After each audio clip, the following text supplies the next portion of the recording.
Здравствуйте, дорогие друзья! Меня зовут Альбина Лазарева. Я создатель бренда Эталон Микс. Также я являюсь технологом этой компании, колорист перманентного макияжа и действующий мастер со стажем более чем 7 лет. И сегодня я вам расскажу о колористике пигментов Эталон Микс. Поехали!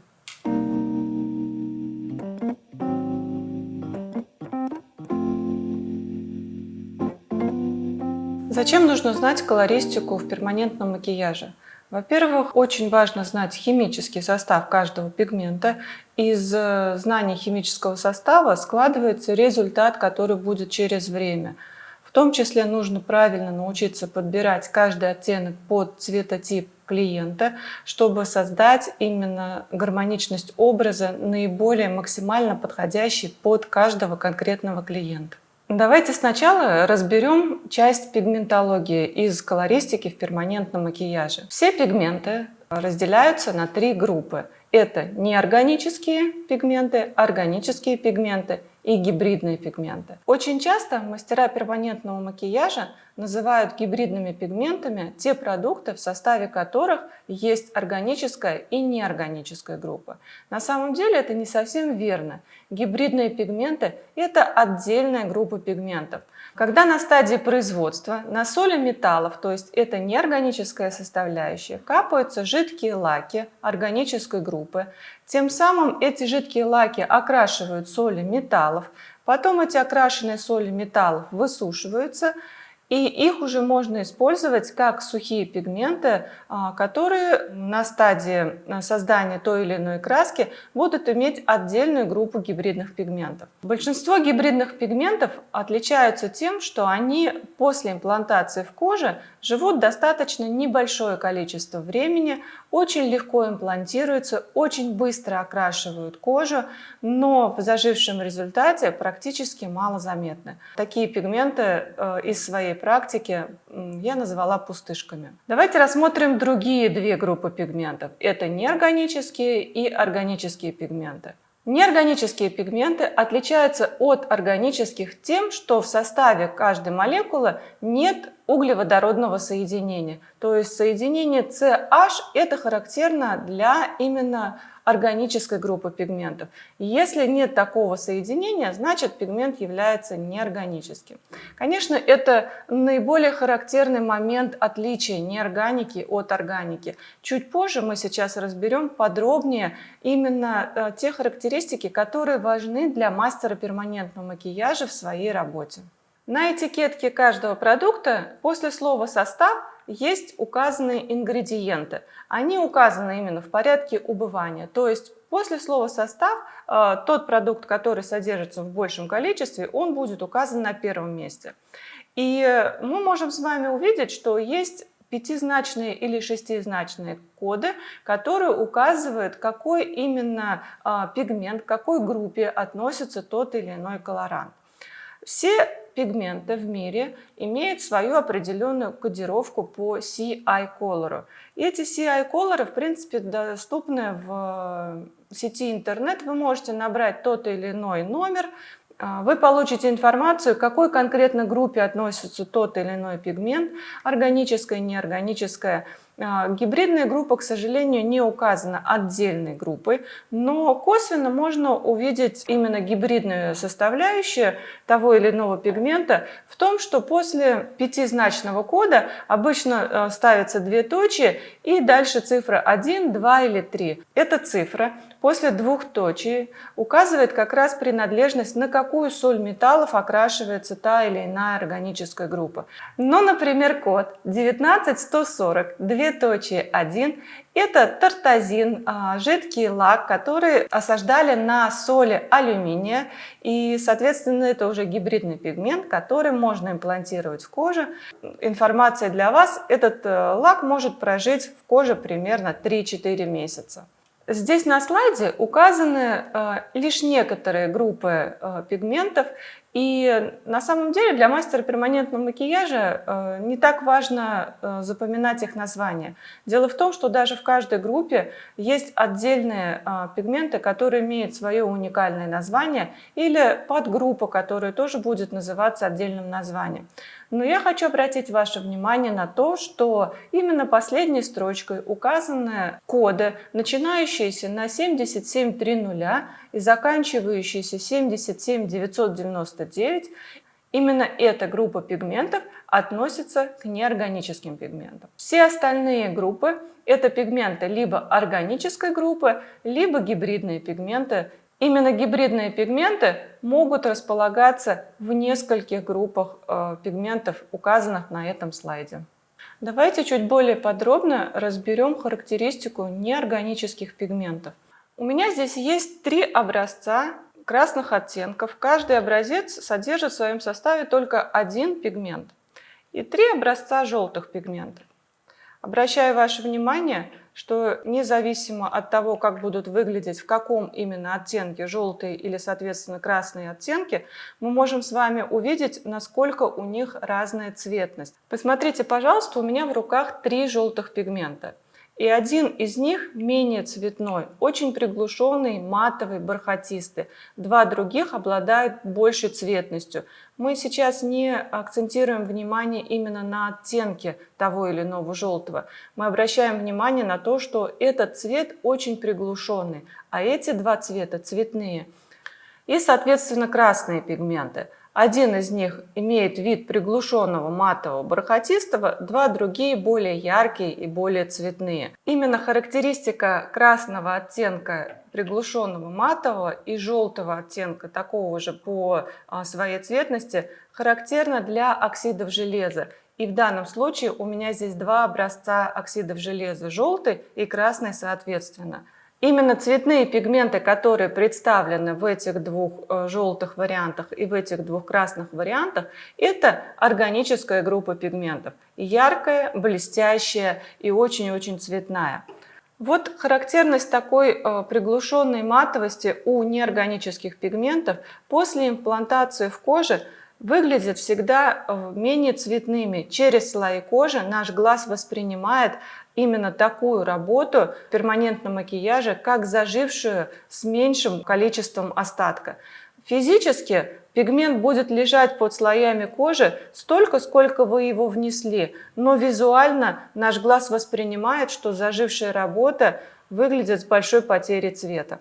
Одним из недостатков неорганической группы, а в частности, например, продукта, созданного из красного, желтого и черного оксида железа, при смешении каждый из этих пигментов будет иметь разную стойкость.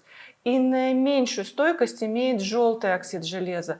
Он через слои кожи начинает переставать читаться и отражаться буквально через несколько месяцев. Черный оксид железа – это черный пигмент, который условно можно назвать черным, потому что также в слоях кожи этот пигмент окисляется и деградирует в красную составляющую от 6 до 12 месяцев. И самым стойким из этих колорантов остается красный оксид железа. Этот цвет может жить большее количество времени в коже. И, соответственно, когда-то созданный некий коричневый оттенок, который мы имплантируем в брови, из 3 оксидов железа через время может стать именно красного оттенка. Красный теплый, красный холодный, слегка фиолетовый подтон. Но такой продукт как раз и деградирует в нежелательный оттенок. Что делают производители, чтобы решить эту проблему? Во-первых, в нашей линейке Etalon Mix именно неорганическая серия пигментов усилена желтой составляющей из органической группы. Тем самым желтый дает большую стабильность цвета на более длительное время. И черный оксид железа, который мы условно назвали черным, мы усиливаем небольшой добавкой из Carbon Black. Это пигмент, который обладает высокой стойкостью и после его имплантации достаточно долгое время выполняет функцию черного цвета. Такой состав будет носиться более качественно. Как я уже упомянула о черных пигментах, в перманентном макияже очень часто встречаются именно 2 черных пигмента. Это черный Carbon Black и черный оксид железа. В чем отличие? Эти оба пигмента имеют код, начинающийся на 77. То есть эти 2 пигмента относятся оба к неорганическим пигментам. Но по своим характеристикам они очень сильно отличаются. Черный оксид железа, код 77499. Это, как я уже сказала, условно черный пигмент. Он живет небольшое количество времени в коже и окисляется до красной составляющей. Черный карбон блэк, его код 77266. Это пигмент, который очень яркий. У него характеристики яркости больше относятся к органической группе. Черный, яркий, блестящий. Его количество, имплантируемое в коже, будет долгое время отражаться в виде черного цвета через слои кожи. Но если вы положите этот пигмент глубоко в кожу, то вы увидите этот цвет больше в синем подтоне. Давайте теперь рассмотрим преимущества и недостатки органической группы пигментов. Как я уже сказала, эти пигменты обладают очень высокой цветностью. После имплантации в коже они выглядят цветными, и мастеру перманентного макияжа кажется, что после такой работы пигмента осталось больше, в отличие от пигментов неорганической группы. Поэтому мастеру перманентного макияжа нет необходимости более плотно укладывать пигмент, чтобы увидеть лучший остаток в коже. И именно корректоры – это те пигменты, которые позволяют изменить тот или иной оттенок в более благоприятный цвет, предпочтительные из органической группы пигментов. В органической группе существует большее количество пигментов, которые пригодны для производства краски для перманентного макияжа. И есть отдельно из желтых более теплые или более холодные цвета, из красных более светлые или более темные. Могут быть отдельно маджентовые цвета или отдельно оранжевые колоранты. В органической группе можно создать большее количество разноцветных оттенков, что не характерно для неорганической группы. Например, те же оксиды железа, они могут отличаться лишь очень небольшой разницей в цвете. И желтый оттенок всегда будет представлен примерно вот в таком цвете, и красный, соответственно, примерно вот в таком цвете. Из этого количества цветов очень сложно создать многообразие. Но у органической группы пигментов есть, например, такой недостаток, как такие пигменты плохо удаляются лазером. И именно работы, сделанные на основе органической группы пигментов, можно удалять лазером через 12 месяцев и больше. До этого мы выбираем только химический способ удаления. Именно через химический способ удаления мы снижаем концентрацию органической группы пигментов в коже, и только после этого мы можем использовать лазерное оборудование. Давайте теперь поговорим про коричневые оттенки и создадим коричневый цвет на примере гуаши. Гуашь нужно выбрать именно такую, чтобы черный цвет был не затемненный синий, а именно черный цвет. Красный оттенок должен быть не теплый и не холодный, то есть чистый красный оттенок. А желтый цвет вы не найдете без белил, то есть он в любом случае будет забеленный белым цветом, но тем не менее именно этот цвет нам и нужен для имитации создания коричневого цвета, как мы бы делали это пигментами для перманентного макияжа. Почему желтый цвет с белилами? Желтый оттенок – это очень светлый цвет, и его легко закрасить другими более темными пигментами. Поэтому белая составляющая в желтом цвете позволяет увеличить отражающую способность желтого после имплантации в коже или, в частности, рисуя гуашью на бумаге. В перманентном макияже такой прием тоже достаточно часто используется, обычно в сочетании с именно органической группой пигментов. Желтые органические пигменты очень часто для уплотнения собираются с белым диоксидом титана. Я хочу вам показать 3 оттенка коричневого цвета, и на примере этих 3 цветов я покажу вам роль каждого из этих 3 оттенков при создании коричневого цвета. И первый вариант я возьму, когда в равных примерно пропорциях я буду использовать черный, желтый,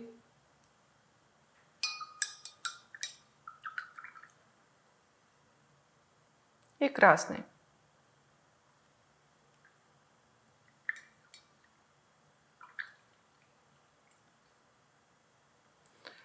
Ожидаемо этот цвет очень сложно назвать коричневым цветом. У него имеется коричневый подтон, но тем не менее при равных пропорциях черного, желтого и красного черный цвет будет доминировать над другими более светлыми цветами. И также существует в перманентном макияже. Если ваша краска содержит большее количество черного, то зажившая работа вряд ли будет в коричневом оттенке.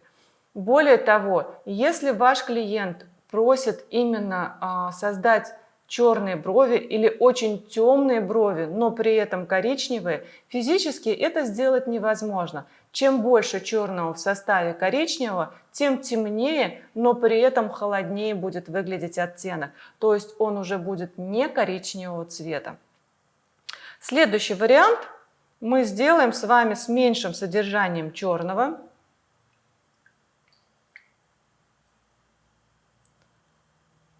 И, соответственно, я больше добавлю желтого. Обращаю ваше внимание, что черный в сочетании с желтым дает оливковый и зеленоватый подтон. И также добавляю красный.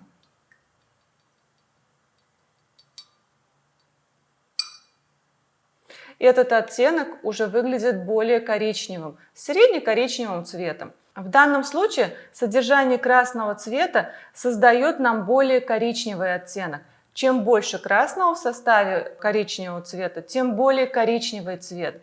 И чем меньше красного в составе, тем оттенок будет выглядеть либо более прохладным, либо более русым. Сейчас мы создадим третий вариант коричневого цвета, где в составе этого варианта будет также небольшое количество черного, большое количество желтого и среднее количество красного.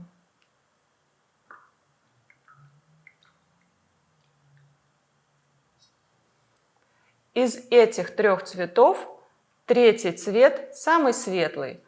Почему? Потому что в содержании этого варианта большее количество желтого. Желтый цвет высветляет коричневый оттенок. Этот цвет в коже заживет русым оттенком. Давайте еще раз подытожим. Роль каждого пигмента, роль каждого цвета при создании коричневого. Черный цвет придает насыщенность и одновременно понижение по температуре.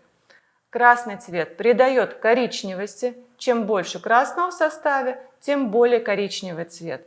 Желтый цвет высветляет коричневый. Чем больше желтого в составе, тем светлее коричневый цвет. Сочетание желтого и красного дает нам более теплый коричневый цвет. Нельзя сказать, что либо красный делает коричневый цвет теплее, либо желтый. Только когда эти два цвета вместе содержатся в большем количестве, тем теплее будет коричневый цвет. Чем больше черного в составе, тем холоднее коричневый оттенок. Так как мастера перманентного макияжа – это не художники, рисующие на листе бумаги или на холсте, это мастера, которые укладывают пигмент в кожу. И колористика – это также изучение процессов в коже, что происходит после имплантации пигмента и почему пигмент выглядит в том или ином оттенке через слои кожи. Физика света. Сейчас разберем именно этот момент. Давайте возьмем 2 стакана с водой. В одном будет просто вода чистая, и если я сюда помещаю какой-то предмет, он, соответственно, будет виден нашим глазом без искажений, в таком цвете, в котором он и существует. И возьмем другой вариант и сымитируем во втором стакане оттенок кожи. Соответственно, если я помещаю этот же предмет в этот стакан с водой, я увижу уже меньшую цветность. Более того, если это будет еще кожа живого человека, то, соответственно, этот цвет будет искажаться в сторону понижения по температуре. Почему так происходит? Мы с вами видим цвета, которые соединяются в белый свет. И в этом свете содержатся все длины волны видимого спектра. Обращаю ваше внимание, что лучи короткой длины волны – это лучи холодного спектра – фиолетовый, синий, голубой и зеленый. Лучи теплого спектра – это оранжевый и красный.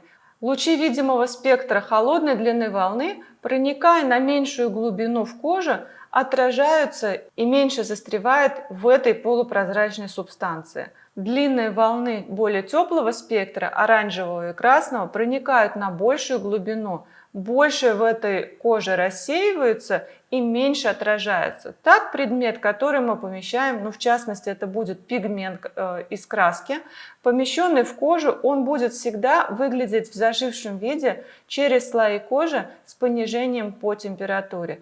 Чем светлее кожа, тем меньше искажения происходит, чем меньше понижается по температуре наша работа. Чем смуглее кожа, чем в этой коже будет больше застревать количество лучей теплого спектра, и еще менее заметны будут более светлые оттенки. В этой коже нужно будет работать по-особенному. Давайте сейчас поговорим, по какой причине бывают негативные цвета и как этого избежать. Здесь на слайде я указала некоторые колоранты, которые являются наиболее частой причиной негативных цветов. Обращаю ваше внимание, что с внешнего диаметра этого круга белая, скажем так, кайма – это диоксид титана. Один из самых стойких колорантов, который после имплантации в коже будет жить много-много месяцев. Дальше по каждому сегменту я расписала, что чем ближе к центру, тем эти пигменты будут жить в коже меньшее количество времени, и, соответственно, вряд ли эти пигменты будут доминировать в виде негативных цветов спустя время. Черный сегмент. Здесь именно черные брови, серые брови, синие брови. Как правило, причиной таких цветов является излишнее количество Carbon Black, имплантируемое в коже. И именно этот цвет начинает доминировать через слои кожи. Либо синий оттенок на бровях – это синий фталоцианин меди, который тоже является очень стойким колорантом и через время может также доминировать над другими колорантами. В линейке Etalon Mix синего фталоцианина меди нет. Но черный Carbon Black есть в первых 5 цветах палитры для бровей. В данном случае, работая с этой палитрой, вы должны делать работу более мягко и воздушно. Не укладывайте эти 5 цветов плотно, иначе будет понижение по температуре больше, чем вы ожидаете спустя время. Carbon Black – это пигмент, который легко поддается лазерному удалению. Его можно частично убрать из кожи процедурой лазерного удаления. Черный оксид железа – это пигмент, который условно черный, и вряд ли он будет доминировать спустя время над другими колорантами, если продукт создан на основе черного оксида железа. Зеленые брови. Зеленые брови к вам клиент принесет в двух случаях. Либо это зеленый оттенок фталоцианина меди. Это тоже очень стойкий колорант, его код 74260, цвет, который доминирует над другими колорантами спустя время. И когда-то сделанные коричневые брови могут позеленеть спустя время. В линейке Etalon Mix такого пигмента нет. Но зеленые брови могут получиться у мастера после процедуры, например, лазерного удаления. Когда красные колоранты удаляются лазером, а остается в составе либо этот же зеленый фталоцианин меди, либо сочетание желтой органической группы и черного Carbon Black. Такое сочетание может тоже давать зеленоватый подтон. В этом случае негативный цвет нужно убирать химическим способом, то есть проведением процедуры ремувером. Желтые брови. Желтые брови к вам никогда клиент не принесет, если эти брови не подвергались процедуре удаления. Желтый пигмент не доминирует над другими цветами. Это светлый пигмент, который и в принципе живет меньшее количество времени в коже, чем другие пигменты. Или быстрее перестает отражаться через слои кожи, в отличие от более темных пигментов. Поэтому желтые брови к вам принесет клиент только в случае процедуры лазерного удаления. Желтый оттенок лазером видится плохо, либо не читается совсем. Желтые брови мы удаляем ремувером. Следующий цвет – оранжевый. Оранжевые брови к вам может принести клиент в случае, если работа была сделана оксидами железа – желтым, красным и черным. И, соответственно, черный оксид железа перестает отражаться через слои кожи спустя время, и красная составляющая начинает доминировать, окисляясь до оранжевого оттенка. В этом случае можно хорошо удалить лазером такой остаточный цвет, либо перекрыть, если в этом есть необходимость и возможность. Красные брови. Красные брови также могут быть связаны с тем, что работа сделана оксидами железа, красным, желтым и черным, и красный цвет начинает доминировать над другими пигментами через время. Либо красные брови могут получиться после процедуры лазерного удаления, когда красный оттенок доминирует над другими цветами. И в данном случае, если мы разбираем с вами оксиды железа и либо органические красные цвета, то, как правило, именно красный оксид железа – пигмент, который дольше носится в коже и чаще выглядит в негативном цвете, чем красная органическая группа. Если пигмент остаточный из красного оксида железа, его легко удалить лазером. Если это органическая группа пигментов, то также можно провести лазерную процедуру, либо процедуру химического удаления. И у нас остался с вами фиолетовый оттенок. Фиолетовый цвет на бровях – это, как правило, оттенок, если он не подвергался процедуре удаления, то это оттенок ближе к году после процедуры перманентного макияжа, когда в остатке есть часть условно черного оксида железа и уже начинает доминировать красный оксид железа. Именно сочетание красного оксида железа с черным дает нам фиолетовый подтон. Либо это пигмент, коричневый цвет, который был создан на основе трех цветов. Стойкого черного, достаточно стойкого красного и нестойкого желтого цвета. Ну, например, того же желтого оксида железа. И оттенок деградирует в фиолетовый цвет. Мы получаем с вами фиолетовый подтон, который можно также попробовать удалить лазером, либо провести химический способ удаления. Давайте сейчас разберем с вами трансформацию цвета, не связанную именно с химическим способом, а та трансформация цвета, которая связана больше с физическим процессом, то есть с самой кожей. И почему бывают красные брови сразу после процедуры, либо на следующий день они становятся более темными, более насыщенные по цвету. И после схода корочки мы практически цвет видим в минимальном количестве. Его насыщенность увеличивается со временем. И что происходит с цветом к окончанию регенерации кожи? Давайте разберем. Для этого чуточку подробнее мы сейчас с вами рассмотрим строение кожи и какие процессы происходят в момент имплантации и после имплантации пигмента. Кожа наша состоит из трех слоев. Это эпидермис, дерма и гиподерма. Иногда гиподерму частично уже не относят к коже, относят к подкожной жировой клетчатке. Нам, мастерам перманентного макияжа, важнее знания эпидермиса и дермы. Именно в эти слои кожи мы и должны имплантировать пигмент. Эпидермис от дермы разделяется базальной мембраной. Это такая вот зигзагообразная, скажем так, мембрана, которая будет отделять эти два условных слоя кожи. И каждый слой, эпидермис и дерма, соответственно, будет еще также разделяться на определенные слои. Давайте посмотрим на дерму. Дерма у нас состоит из коллагеновых и эластановых цепочек. Это как каркас, который держит наш организм в том виде и в том состоянии, в котором мы существуем. Кроме того, в слоях дермы содержится большое количество капилляров кровеносной и лимфосистемы. Здесь также есть волосяные фолликулы, волосяные луковицы. Здесь также существуют потовые железы, сальные железы.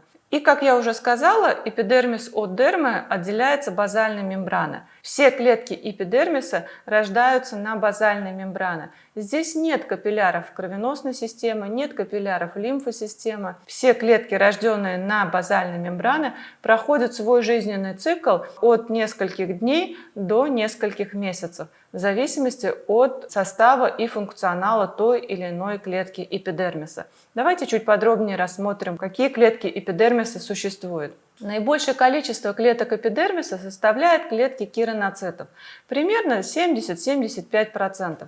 Эти клетки носят функцию обновления и защиты нашего организма от обезвоживания и от бактериального и вирусного воздействия. Эти клетки жизненный цикл проходят всего за 5-7-10 дней.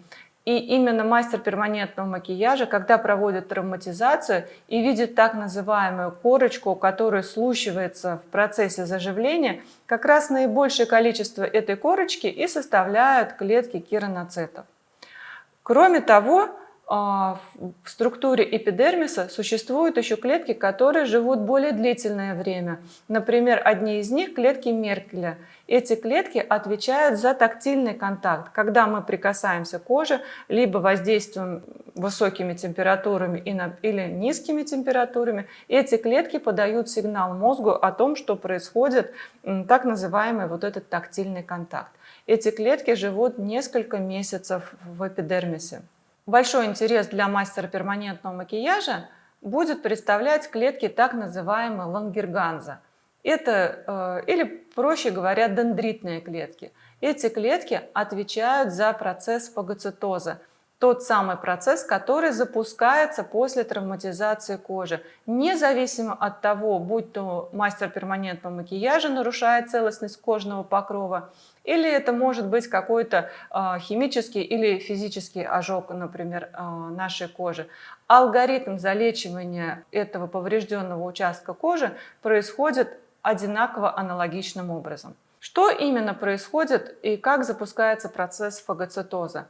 Наш организм воспринимает нарушение целостности кожного покрова именно через эту дендритную клетку. Происходит сигнал мозгу о том, что в данном случае идет нарушение целостности покрова и что организму нужно начать процесс, который будет минимизировать вот эту травматизацию. Когда мастер перманентного макияжа делает проколы иглой, именно в это время у нас происходит так называемая травматизация всех слоев кожи, на какую глубину будет проникать игла. И клетки, которые встретились на пути к этой игле, они погибают от травматизации и освобождается место для новых клеток процессом фагоцитоза. Этот процесс запускается таким образом. Капилляры кровеносной системы и лимфосистемы, которые в данном случае микрокапилляры находятся больше в спящем состоянии, когда кожа не травмирована, после травматизации начинает заполняться и выходить в межклеточное пространство. Что мы видим в первую очередь? Мы видим покраснение данного участка кожи после травматизации. Именно усиленное кровообращение дает нам оттенок более красноватого цвета. Мастер перманентного макияжа продолжает травмировать этот участок кожи, и уже эта физиологическая жидкость может растекаться в межклеточное пространство, тем самым увеличивая это место кожи. Визуально это выглядит в виде отека, то есть приподнимаются слои кожи над другими нетравмированными участками. И если мы будем продолжать дальше травмировать нашей иглой, то через эти микропроколы эта физиологическая жидкость может поступать наружу, и тогда мы с вами увидим некоторое количество физиологической жидкости на поверхности эпидермиса. Если у мастера перманентного макияжа наблюдаются все три стадии травматизации, особенно последняя с выходом физиологической жидкости на поверхности, то процесс фагоцитоза будет более мощный, большее количество пигментов в этом процессе будет утилизироваться. И, соответственно, мастер перманентного макияжа получит меньшее количество остатков. Но, например, когда мы работаем с зоной губ, количество выступающей физиологической жидкости допустимо в некотором количестве в связи с тем, что эта зона отличается большим количеством содержания капилляров кровеносной системы.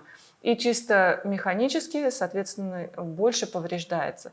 Но, тем не менее, старайтесь минимизировать выход физиологической жидкости на поверхности, тем самым вы уменьшаете количество травмы, нанесенной на данный участок кожи, и процесс заживления будет происходить в более легком варианте. Остаток цвета будет в большей степени, нежели при большей травматизации. Итак, что происходит после имплантации пигмента? Для кожи пигмент является чужеродным веществом, и организм старается утилизировать, убрать этот пигмент с данного участка кожи. Часть пигмента выйдет через слущивание корочки, то есть через обновление верхних слоев эпидермиса. Часть пигмента утилизируется через лимфосистему, то есть те капилляры лимфосистемы, они унесут и оставят этот пигмент уже в лимфоузлах. этот участок кожи будет более очищенный, чем мы в самом начале внесли краску в кожу. Никогда зажившая работа не выглядит темнее, ярче, чем она выглядит в процессе имплантации. Пигмент, который останется после процесса фагоцитоза, останется именно в небольших агломератах, собирающихся в межклеточном пространстве.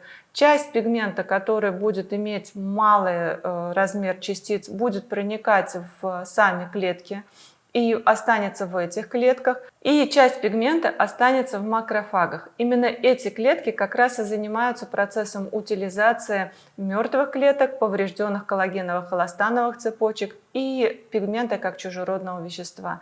Процесс поедания, скажем так, излишнего пигмента и тот пигмент, который остается в макрофаге, этот макрофаг также погибает, его будет поедать следующий макрофаг. Вот этот процесс с поеданием макрофагов, он происходит практически все время, пока существует в данном участке кожи тот или иной пигмент. Мы видим с вами зажившую картину с тем остаточным цветом именно вот в таком вот варианте, когда часть пигмента в виде агломератов остается в межклеточном пространстве, часть в клетках и часть в макрофагах. Такая работа будет как раз и являться зажившей работой. Но на стадии заживления оттенок, который мы с вами внесли, он будет трансформироваться в связи с тем, что эти процессы фагоцитоза дают нам покраснение, цветность нашему пигменту. И с учетом этого покраснения наш глаз воспринимает на разных стадиях тот оттенок, который мы внесли, в несколько иных тонах. Когда мы с вами закончили процедуру перманентного макияжа, в коже продолжается усиленное кровообращение, нарушенные коллагеновые эластановые цепочки начинают залечиваться такими клетками, как фибропласты. Эти клетки на протяжении всей жизни в коже выстраивают коллагеновые эластановые цепочки. Через какое-то время сами их же нарушают и выстраивают новые коллагеновые цепочки. В процессе травматизации у нас количество нарушенных этих коллагеновых эластановых цепочек необходимо убрать за более быстрое количество времени, и фибропласты это начинают делать усиленно. Для этого необходимо количество питательных веществ с кровеносной системы. И вот это усиленное кровообращение в данном участке кожи дает нам искажение цвета. Сначала оттенок становится более темным, та корочка, которая собирается в эпидермисе из нарушенных клеток кератоцитов, создает более насыщенный темный цвет. После слущивания корочки через 5-10 дней, в зависимости от способности кожи к регенерации, слущивается, и мы с вами видим оттенок в очень слабом цвете. За счет чего это происходит? По сути дела, наш пигмент закрыт как будто плотной калькой. И эта калька – это те фибропласты, которые в данном случае утилизируют нарушенные коллагеновые цепочки. Именно вот эта ткань, она как бы по своим характеристикам закрывает наш пигмент более плотным коллагеном. Дальше фибропласты уже начинают обновлять заново этот более плотный коллаген на более прозрачный, тот, который был до травматизации кожи. И мы с вами начинаем видеть наш пигмент чуть более ярче, чем сразу после слущивания корочки. И на этом слайде представлена травма кожи, это на моей руке царапина, которая выглядит через месяц вот такой вот покрасневшей ореолой вокруг, и усиленное кровообращение как раз и будет искажать наш пигмент, если бы он здесь был. Через какое количество времени будет являться работа зажившей, и когда можно делать коррекцию. Если при вот таком вот искажении и усиленном кровообращении к вам клиент придет через месяц, вы примете ошибочное мнение о том, что пигмент зажил слишком в красноватом оттенке. Будь то брови, будь то губы или любая другая зона, искажение за счет усиленного покраснения принимается мастером как более теплый оттенок на той или иной зоне. Но если ваш клиент придет еще через 2 или 3 недели, это покраснение уйдет, мы увидим с вами истинную картину зажившего цвета перманентного макияжа. Только в этом случае мастер сможет сделать правдивый вывод о оттенке зажившей работы. Поэтому я призываю вас не брать клиентов на процедуру коррекции раньше, чем через 1,5 месяца. Существует условная формула для каждого клиента возраст плюс 10 в днях. Когда, например, клиенту 40 лет, то 40 плюс 10 получается 50. Через 50 дней можно взять такого клиента на процедуру коррекции. Но, например, клиенты одного и того же возраста могут выглядеть либо более моложаво, либо чуть более старше своих лет. Поэтому больше я ориентируюсь именно на внешний вид клиента, нежели на его возраст по паспорту. Поэтому правильно подбирайте время, которое необходимо на полное окончание регенерации кожи. Еще один вид клеток, который для мастера перманентного макияжа представляет интерес, это клетки меланоцитов. Эти клетки отвечают именно за определенный оттенок кожи. Эти клетки, кроме того, что несут функцию защитную от ультрафиолетового воздействия, они как раз окрашивают ту или иную кожу в определенный подтон. Мне очень нравится рассматривать оттенки кожи и подбирать пигменты для того или иного клиента, именно ориентируясь на разделение лиц по Фицпатрику.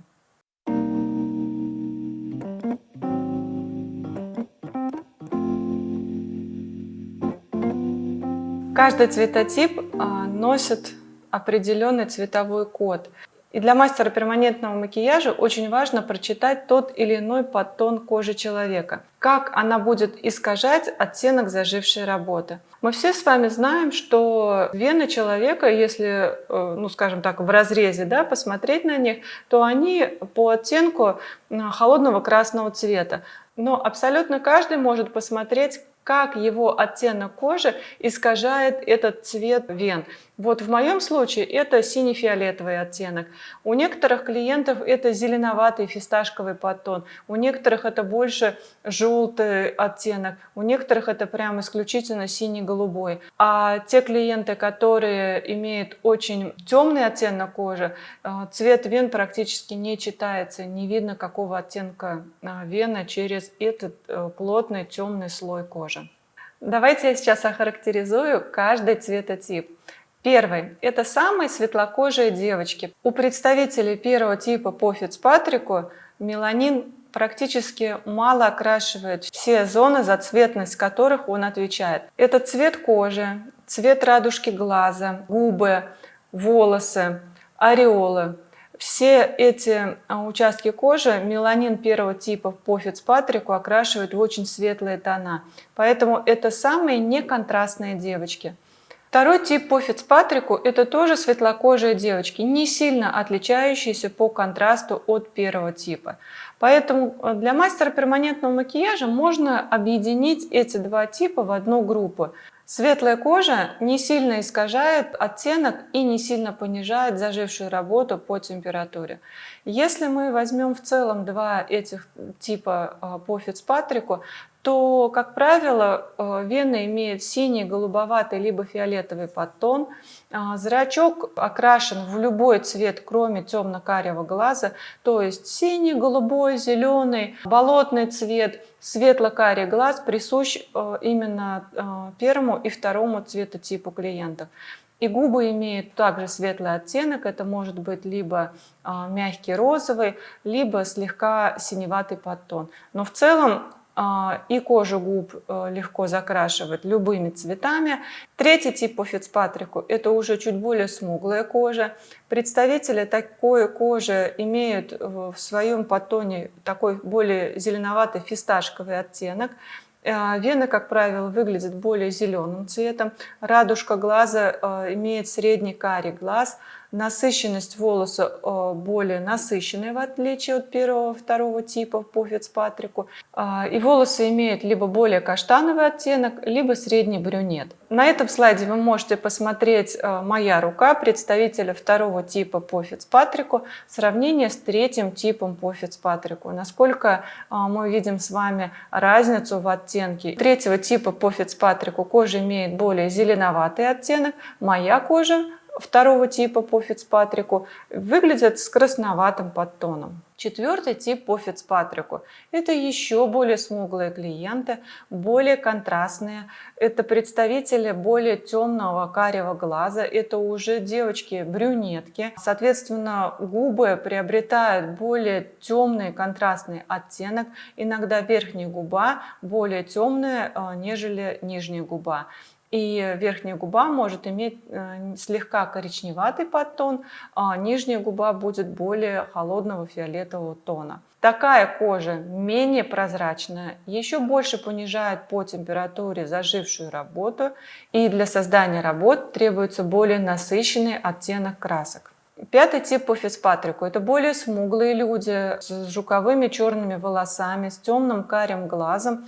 И кожа может иметь либо очень насыщенный коричневатый оттенок, либо эта кожа имеет более насыщенный фиолетовый подтон. Соответственно, эта кожа малопрозрачная, и работать с этой кожей гораздо сложнее. Получить зажившую работу в красивом чистом виде физически невозможно.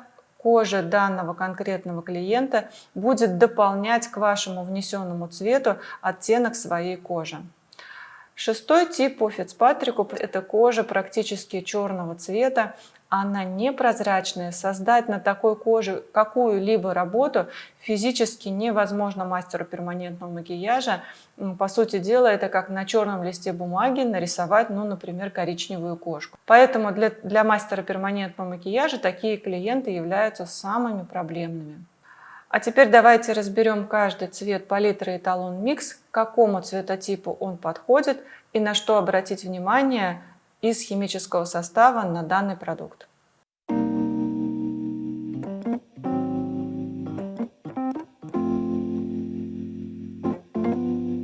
Давайте сейчас рассмотрим подробнее гибридную серию линейки Эталон Микс для бровей. Итак, номер 1 – лесной орех.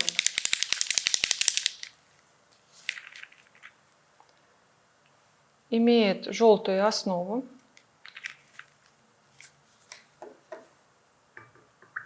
Наиболее подходящий цвет для первых 3 типов по Фицпатрику. В принципе, его можно использовать и на 4 типе по Фицпатрику, но чем смуглее кожа, тем менее коричневым будет оттенок в зажившем виде.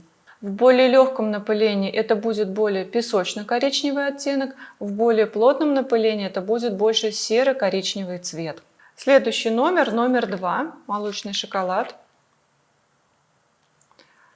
Этот цвет самый теплый из гибридных пигментов. У него оранжевая основа. Этот цвет хорошо подходит всем 5 типам по Фицпатрику. Например, обладательницам светлой кожи с рыжим оттенком на волосах этот цвет как раз даст гармоничность образа. Для более смуглых девочек этот цвет ляжет уже без излишнего тепла, средненасыщенным красивым коричневым цветом. Следующий цвет номер 3 – коньяк.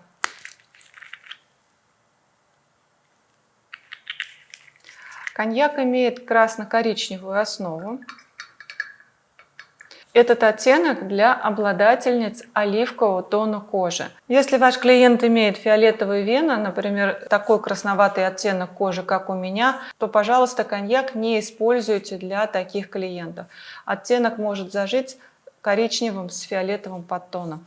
Этот оттенок именно для оливкового тона кожи. Следующий цвет номер 4 – русый. В своем составе имеет большое содержание желтого, меньшее содержание красного пигмента, и это достаточно светлый оттенок. Этот цвет хорошо подходит для светлокожих девочек и для седовласых женщин, когда нужно создать легкие песочные оттенки на бровях. Следующий цвет номер 5 – это горький шоколад. Насыщенный цвет. Самый темный в палитре Эталон Микс из гибридных пигментов. Этот цвет создан для создания градиентов, затемнения участков, либо он вносится в кожу в очень легком напылении, как раз для того, чтобы создать насыщенную, но при этом достаточно воздушную работу. Если вы этот цвет будете укладывать плотно в чистом виде, то получите серый оттенок на бровях. И еще один номер в линейке Эталон Микс, это номер 11, цвет называется Эспрессо. Этот цвет отличается химическим составом от первых 5 цветов тем, что в содержании этого цвета большее количество красного оксида железа. Этот цвет очень светлый, поэтому для создания коричневых оттенок на бровях его можно использовать чуть более плотно. Красно-коричневая основа в коже снивелируется, и оттенок заживает средне-коричневым цветом на первых 3 типах по Фицпатрику.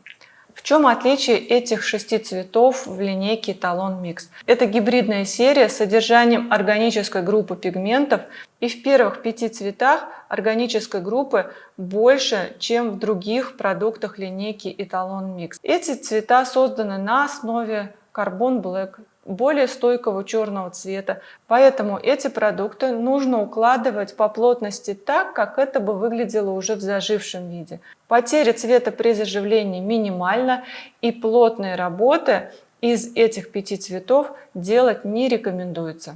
Давайте теперь рассмотрим, как можно использовать эти цвета при работе с веками и на перекрытии негативных цветов на бровях. Номер 1 – лесной орех. Этот цвет на желтой основе при работе с веками мы используем на самый верхний этаж растушевки, когда наша растушевка должна мягко уходить в тон с кожей. Этот цвет можно также использовать на перекрытии холодных красных оттенков на бровях. Номер 2 – молочный шоколад. Этот цвет имеет теплую оранжевую основу, поэтому его хорошо использовать на средние этажи растушевки век. И этот цвет хорошо сбалансирует вам легкие прохладные оттенки на бровях. Номер 3 – коньяк. Имеет красноватую основу, поэтому этот цвет также хорошо на средний этаж растушевки на веках. И при работе с негативными цветами на бровях цвет номер 3 хорошо перекрывает зеленоватые оттенки. Номер 4 – русы. Этот цвет хорошо ложится на самые верхние этажи растушевки, хорошо размывает цвет теней с цветом тона кожи. При работе с негативными оттенками на бровях этот цвет хорошо перекрывает оттенки цвета лосось. Номер 5. Этот цвет самый темный и насыщенный, поэтому на веки этот цвет незаменим на самые нижние этажи растушевки, либо для светлокожих девочек он может использоваться вместо черного цвета в межресничное пространство. При перекрытии негативных цветов он хорошо перекрывает брови оранжевого цвета. И номер 11 – цвет эспрессо. Этот цвет имеет светлую основу, поэтому для растушевок на веках он используется на светлой коже.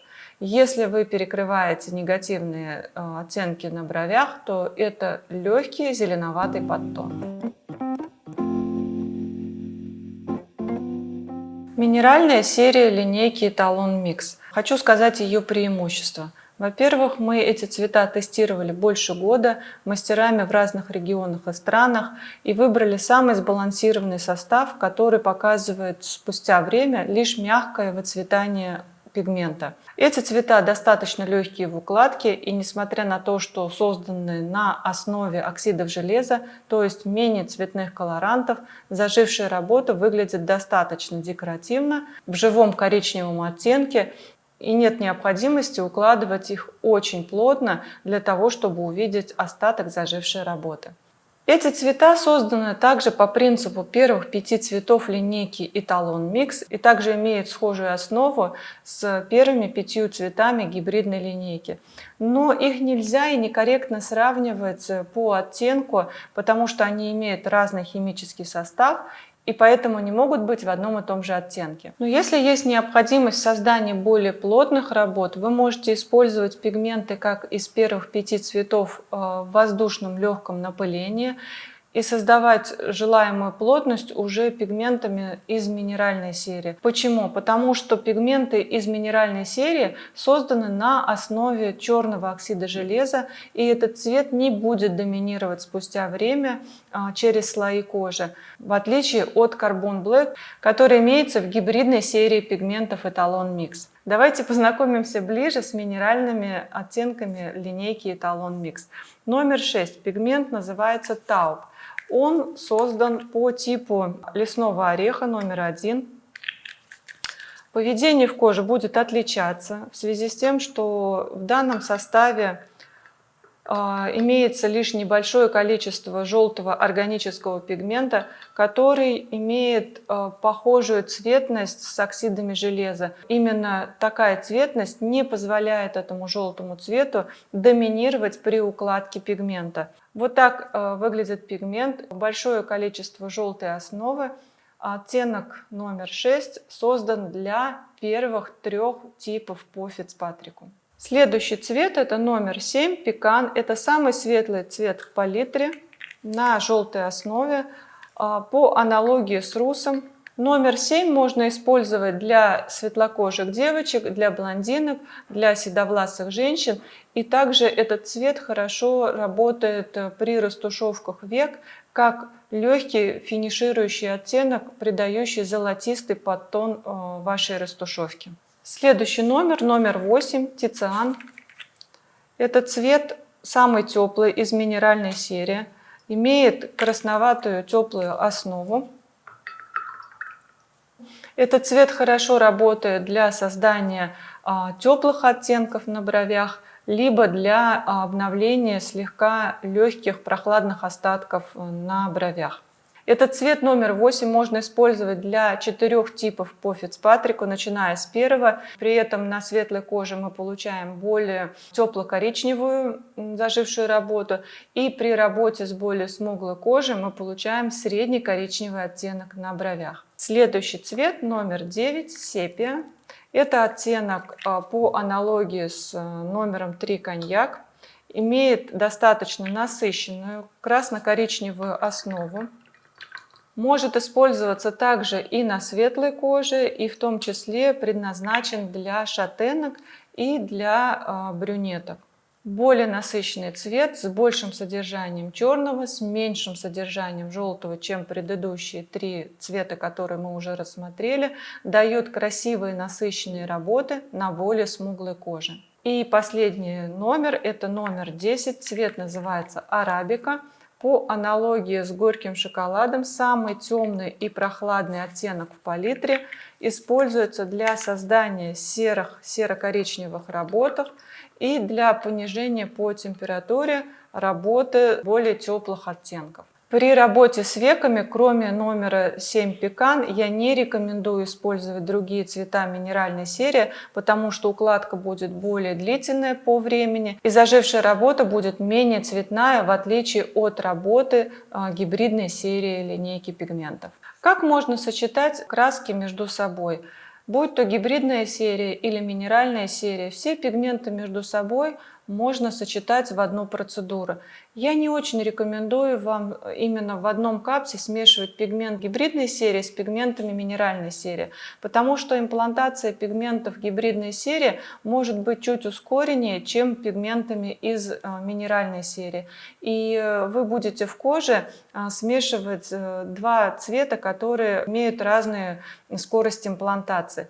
Если вы хотите сочетать пигменты из гибридной и минеральной серии, вы можете использовать в 2 разных капсах. И сначала положить необходимое количество, например, гибридного пигмента в легком напылении, и затем, как основная работа или как дополнительная работа, сделать пигментом минеральной серии до нужного уровня насыщенности. Таким образом, вы получите более красивую и сбалансированную работу с правильным необходимым содержанием того или иного цвета. Как можно сочетать пигменты между собой, смешивая, например, их в одном капсе? Я вам советую сделать смешивание пигментов с разного сектора. Например, это желтый сектор с красным сектором, то есть номер 1 с номером 3 или номер 6 с номером 9.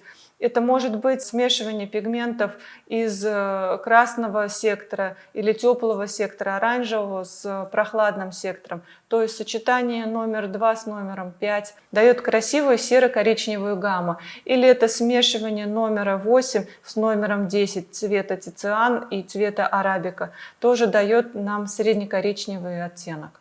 а также уже полюбившиеся многим мастерам так называемые трио, когда смешиваются краски из 3 сегментов: желтого, красного и прохладного. То есть, если это гибридная серия, это может быть номер 1, номер 3 из красно-коричневого сектора и номер 5 из прохладного сегмента. Это красивое сочетание либо в равных пропорциях, либо на ваше усмотрение дает вам возможность работать практически со всеми 5 типами по Фицпатрику. Если вы выбираете это трио из минеральной серии, то это может быть номер 6, номер 9 и номер 10. Такое содержание можно использовать также на всех 4 типах по Фицпатрику, создавая работы в зависимости от уровня насыщенности, либо более светлые, либо более темные. Мы с вами расписали цветотипы людей по Фицпатрику. Давайте теперь рассмотрим каждый цветотип, какой подтон кожи у него есть и какие из этих цветов рекомендуются при работе с данным клиентом. Первый, второй тип по Фицпатрику я объединила в одно целое, потому что такая кожа сильно не различается. Как правило, вены у таких клиентов имеют синий подтон, либо фиолетовый, в данном случае, как у меня. И в этой коже не хватает большого количества желтого. Для создания оттенка на бровях нам необходимо большое содержание желтого в составе коричневого. Это может быть либо номер 1, либо номер 4 из гибридной серии пигментов, либо это может быть номер 6 или номер 7 из минеральной серии линейки пигментов Эталон Микс. Следующий цветотип номер 3. Этот цветотип имеет зеленоватую основу своего подтона кожи, и, соответственно, в этой коже содержится большее количество черного и желтого, что дает именно этот оливковый подтон. И для создания коричневого цвета нам не хватает третьего, красного оттенка. Поэтому в данном случае, работая с этой кожей, нам необходима красно-коричневая основа. Из гибридной серии это может быть либо номер 3, как наиболее подходящий, либо это может быть номер 2, который позволит вам создать более теплый коричневый оттенок на бровях. Из минеральной серии это может быть либо номер 8, либо номер 9. Следующий цветотип номер 4 – это кожа еще с большим содержанием холодной составляющей, больше черного в составе, меньше желтого и еще меньше красного. В этой коже не хватает содержания желтого и красного. По сути дела, это оранжевый цвет. И, соответственно, таким клиентам нужна оранжевая основа коричневого цвета. В гибридной серии это номер 2, а в минеральной серии это номер 8.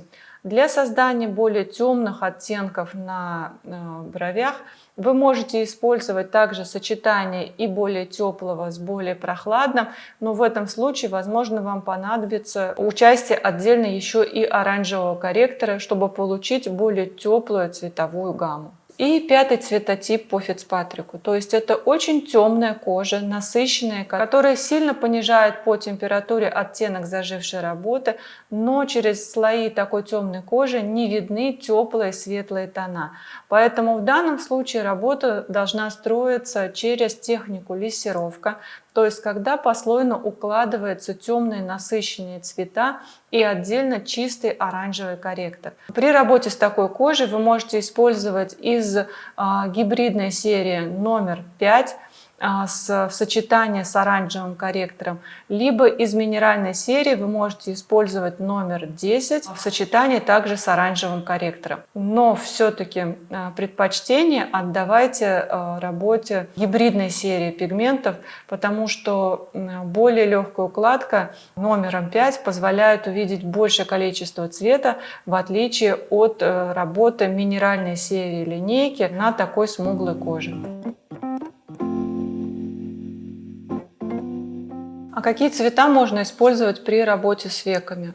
При работе с веками можно условно разделить на 3 этажа высоту растушевки на веках. И если мы работаем со светлокожими девочками или с девочками, у которых очень светлые реснички, то, например, работать черным цветом в чистом виде достаточно неуместно, потому что получается слишком большой контраст с оттенком ресниц, и такие ресницы выглядят визуально еще более светлыми на фоне черной межреснички. Поэтому, если это светлая кожа, если это светлые ресницы, то мы можем использовать номер 5 из гибридной серии линейки пигментов. Если все-таки эта девочка более контрастная, имеет темные насыщенные ресницы или более темные меланиновые века, то, соответственно, черный цвет – это самый оптимальный оттенок, если мы красим межресничное пространство. Это первый этаж нашей растушевки. Черный цвет линейки Эталон Микс на сегодняшний день пока единый, и этот цвет имеет в своем составе большое содержание Carbon Black, оттенок, который очень долго будет носиться кожей, и спустя время, чтобы оттенок остался в более приятном сером цвете, в наш продукт я добавила красный оксид железа. Он в данном случае имеет роль затеплителя. И, соответственно, через время дает определенное количество тепла, чтобы черный Carbon Black не уходил в более синий подтон. Поэтому, работая черным Эталон Микс, дополнительное количество корректора вносить не требуется. Если вы используете черный, то, соответственно, следующий этап, который будет выстраиваться из черного в более темно-коричневый оттенок, это как раз номер 5 в линейке Эталон Микс. Поэтому пятый номер мы используем практически на всех цветотипах по Фицпатрику. Выбор следующего цвета после номера 5 в более светлом, теплом коричневом оттенке строится в зависимости от цвета радужки глаза и от насыщенности кожи в зоне век. И если эта радужка глаза имеет, например, холодный оттенок, синеватый, голубоватый, прохладный зеленый серый, то в данном случае по визажу гармонично будут смотреться более ахроматические оттенки на веках. И здесь можно использовать после номера 5 горького шоколада номер 1 или номер 4, то есть желтую основу пигментов. Или зафинишировать номером 7 пекан из минеральной серии линейки. Такие работы будут смотреться в более сдержанном серо-коричневом варианте в зажившем виде. Если ваша радужка глаза имеет более медовый оттенок, карий, темно-карий глаз, то, соответственно, для гармоничности образа необходимо использовать более теплые коричневые оттенки, чтобы получить более тепло-коричневую растушевку в зажившем виде. И тогда вы используете коричневые цвета либо из оранжевого, либо из красного сектора. Из гибридной серии линейки это номер 2 молочный шоколад или номер 3 цвет коньяк. Из минеральной серии в данном случае я не рекомендую использовать цвета. На светлую кожу с небольшим содержанием меланина можно на средний этаж также использовать номер 1 эспрессо. И, соответственно, самый верхний этаж – это оттенок, который должен хорошо встраиваться в тон с кожи. И, соответственно, это желтая основа. Из гибридной серии это может быть либо номер 1 орех для более меланинового века, либо это может быть номер 4 русый для более светлой кожи, либо это может быть цвет номер 7 пекан, который дает мягкую бархатистую дымку за счет своего химического состава. Работа с перекрытиями. Давайте с вами сейчас определимся, что, во-первых, можно взять на перекрытие, какая работа будет перекрываема, а какая нет, какая может быть исправлена только через удаление. Работа, которую можно взять на перекрытие, должна отвечать двум критериям. Во-первых, это адекватная форма. Если форма желаемая не закрывает старый негативный татуаж, то все, что выходит за пределами, должно предварительно очиститься, а потом уже создавать работу по перекрытию. И второй критерий – это прозрачность кожи. И если клиент вам принес плотную растушевку, по сути дела татуировку, то такую работу перекрыть, к сожалению, не получится. Необходимо из некрасивого, создавая красивое, работать именно с более легким остаточным цветом, который будет носиться в течение длительного времени, и клиент не будет вынужден приходить к вам достаточно часто за внесением корректирующего пигмента. Итак, два критерия – это адекватная форма и прозрачность кожи. Что мы используем для того, чтобы перекрыть работу? Мы используем с вами корректоры, которые сначала дополняют недостающий цвет в уже имеющемся. В этом случае корректоры у нас используются из линейки Etalon Mix на основе органической группы. Именно органическая группа пигментов позволяет сделать максимально легкое внесение корректора, и при этом зажившая работа будет иметь больший успех в связи с тем, что органические пигменты более цветные и им легче перекрыть негативную работу. Когда я говорю о качественном перекрытии, то это может выглядеть примерно вот таким вот образом. Зажившая работа за одну процедуру позволяет нам остаться в том же уровне плотности, но при этом изменить оттенок с негативного на желаемый. А какой алгоритм перекрытия мы можем использовать при использовании корректоров?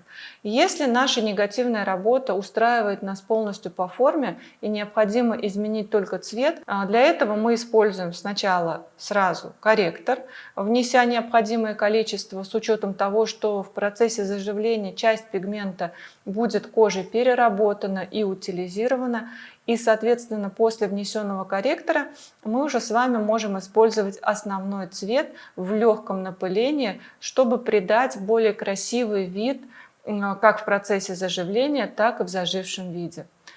Но если наша работа строится через изменение формы, то есть когда мы используем старую форму и заходим на чистую кожу, то в этом случае мы будем работать с вами с двумя исходными вариантами цветов. И работать необходимо сначала через построение, через фиксацию эскиза. В этом случае мы выбираем цвет основного пигмента и вносим его как на чистую кожу, так и на старый перманентный макияж. Основа этого пигмента должна быть такая, которая необходима для перекрытия негативного цвета. И в этом случае после фиксации эскиза мы видим разницу в оттенке, в связи с тем, что на чистой коже пигмент будет смотреться в одном тоне, а на старом татуаже это будет несколько иной оттенок. Вторым этапом, именно на старом перманентном макияже, мы работаем корректором, который будет дополнять недостающее до построения выбранного и задуманного нами цвета. И затем уже третьим этапом на чистой коже мы будем выравнивать визуально цвет после второго этапа, как выглядит на старом татуаже, и с цветом, как это выглядит на чистой коже. Зафиксировав этот цвет, придав необходимый уровень насыщенности, получив один оттенок на том и на другом участке кожи, тем самым мы получаем качественное перекрытие, которое не будет выглядеть спустя время как отдельно цвет на негативном татуаже с отдельным цветом, который мы наносили на чистую кожу. Это достаточно сложное перекрытие, которое требует определенных навыков у мастера перманентного макияжа. Давайте подробнее рассмотрим отдельно каждый корректор. В линейке Etalon Mix их 3. Это номер 1 желтый. Желтый имеет органическую желтую группу и диоксид титана. Диоксид титана здесь необходим для того, чтобы получить достаточную плотность от желтого цвета, чтобы через слои кожи этот желтый цвет мог отражаться и выглядеть именно в желтом оттенке.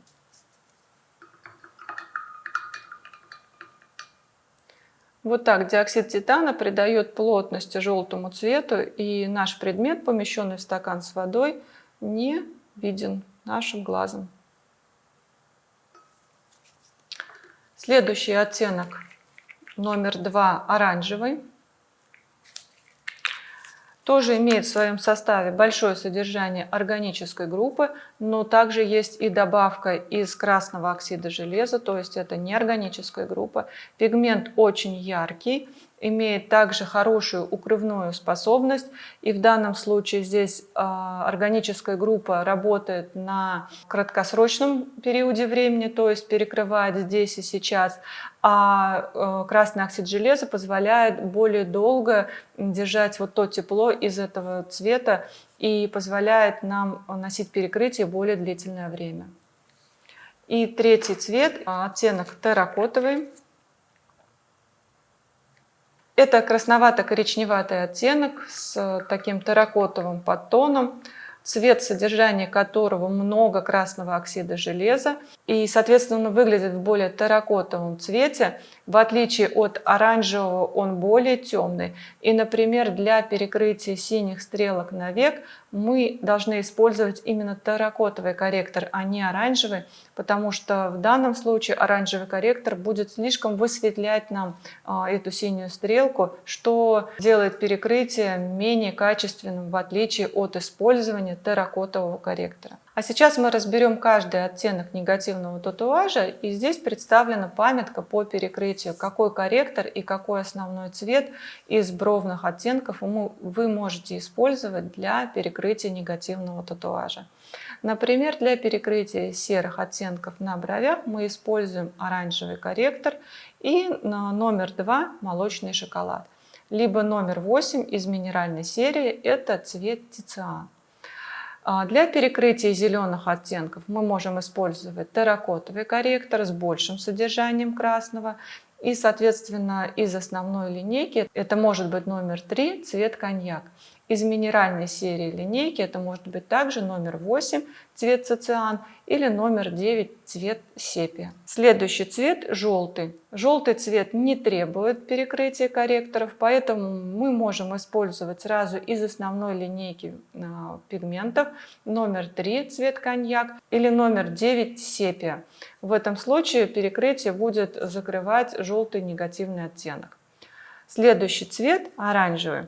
Оранжевый цвет – это сочетание желтого и красного. Нам необходимо для создания коричневого цвета прохладного коричневого тона. Это может быть либо номер 5 в гибридной линейке Эталон Микс, либо это номер 10 в минеральной серии линейки Эталон Микс. Следующий цвет – это лосось. Лососевый цвет – это содержание больше красного и добавление желтого. Такой оттенок можем перекрывать с вами тоже без использования корректора. Это номер 4 в линейке Эталон Микс русый. Этот цвет отлично перекрывает брови цвета лосось. Следующий оттенок красный. Красный негативный цвет на бровях мы с вами должны перекрывать пигментами на русой основе. И, соответственно, этот цвет нужно дополнить сначала недостающим желтым корректором. Поэтому на красные брови мы используем с вами желтый корректор и, например, номер 4 из гибридной линейки русый. Это сочетание хорошо перекрывает красные оттенки на бровях. Фиолетовые цвета на бровях. В этом случае надо определиться, сколько в составе фиолетового, красного и серого. Красные брови мы с вами перекрывали желтым, а серые брови мы перекрывали оранжевым. В этом случае, если в составе больше красного, мы больше используем желтый корректор. И если в составе больше серого, мы будем использовать больше оранжевый корректор. После использования этих двух корректоров, какой цвет мы больше из корректоров использовали, такую основу из коричневого цвета мы и выберем. То есть, если мы использовали больше желтый, то мы с вами возьмем также пигмент на желтой основе. Это может быть номер 1, либо номер 4, либо номер 7 в линейке Эталон Микс. Если мы с вами использовали больше оранжевый корректор и меньше желтый, то мы с вами возьмем из основных цветов, например, номер 2 или номер 8 в линейке Эталон Микс. Оттенки для губ. На сегодняшний день в линейке Эталон Микс 7 цветов при работе с губами. Первый номер – это цвет детских губ, приятный розовый оттенок, который хорошо сочетается и повторяет слизистую клиентов первого-второго типа по Фицпатрику. Этот цвет имеет среднее количество диоксида титана, то есть это не акварельный оттенок, но и не сильно пастельный. Для работы с депигментацией, с гранулами Фордайса этот цвет хорошо закрывает и выравнивает тон кожи. Следующий цвет, номер 2, более теплый, карамельный. Также имеет базовое содержание диоксида титана, но оттенок чуть более теплый, в отличие от первого номера. Хорошо подходит клиентам с синеватым оттенком на губах, либо клиентам, которые хотят получить не слишком розовый оттенок на губах. Следующий цвет, номер 3, ягодный нектар. Этот оттенок уже самый прохладный в палитре на сегодняшний день. И этот оттенок имеет именно яркий розовый подтон с меньшим содержанием диоксида титана, что позволяет создать более акварельные работы, либо этот цвет хорошо работает на нейтрализацию негативных темных губ в сочетании с использованием корректоров. Следующий номер, номер 4, красный бархат. Тоже достаточно акварельный оттенок. В зажившем виде имеет розово-красный подтон. Если вы хотите получить более алый оттенок на губах, то необходимо использовать в сочетании с желтым корректором. Оттенок достаточно акварельный, может использоваться и как самостоятельный цвет, и как яркую добавку в более светлые базовые оттенки. Следующий номер, номер 5, это вишневый мусс. Тоже яркий оттенок. Также может использоваться в самостоятельном виде в акварельной технике, либо в сочетании и дополнении в виде яркой нотки для добавления в более светлые оттенки.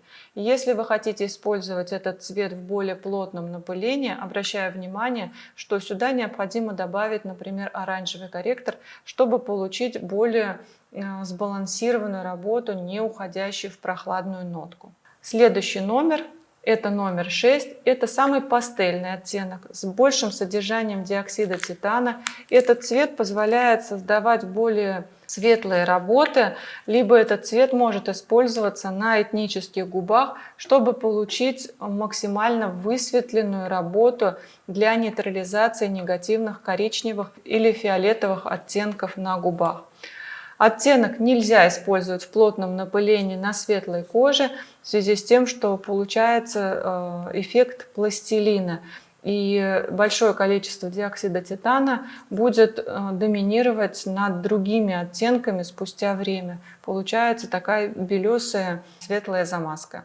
Этот цвет используйте либо в легком напылении, либо в сочетании с более яркими оттенками для получения красивой работы как в зажившем виде, так и спустя время. И следующий номер, это номер 7, называется «Сладкая корица». Слегка коричневатый оттенок, тот, который просит наибольшее количество наших клиентов со светлыми оттенками на губах.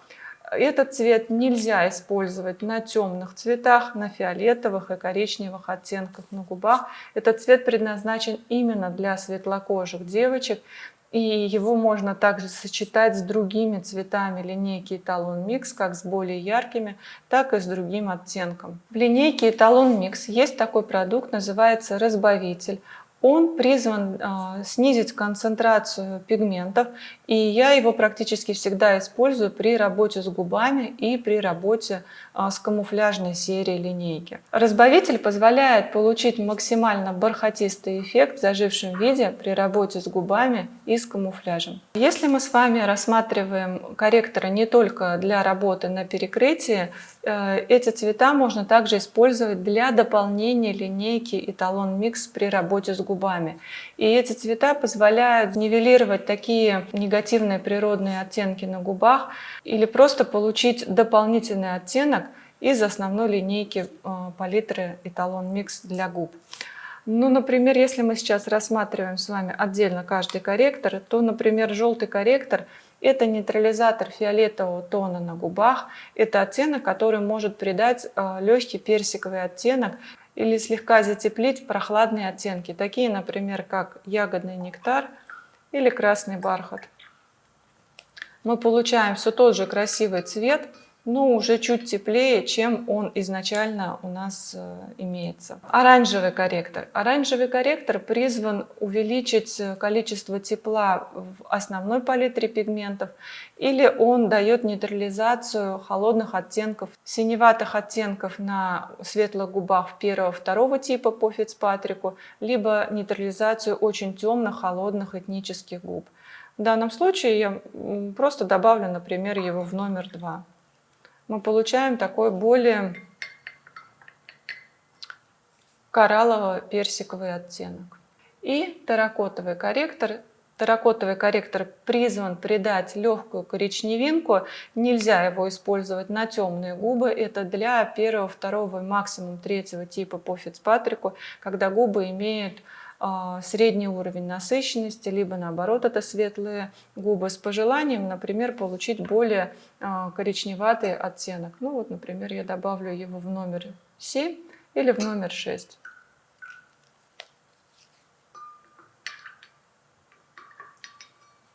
Мы получаем дополнительно красивые оттенки, которые также можно использовать в работе. Если вы используете корректоры на губах, то их количество составляет 1-2 капли на 8 капель основного микса. И если вы используете корректоры для нейтрализации холодных, темных оттенков, то в данном случае вы используете его как самостоятельный цвет, и плотность зависит от плотности природного негативного цвета. Камуфляжная линейка пигментов Etalon Mix имеет 6 цветов. Эти цвета максимально подходят под цвет кожи, имеет очень хороший остаток, отслежена спустя длительное время, и разработка заняла порядка 2 лет. Номер 1 в палитре – это прохладная бежево-зеленоватая основа. Хорошо закрывает рубцы, применяется именно для такого оттенка кожи. Номер 2 – это теплый оттенок, он единственный теплый оттенок в палитре. Имеет желтоватую теплую основу. Номер 3 – это базовый цвет, бежевый, не холодный и не теплый, нейтральный по температуре.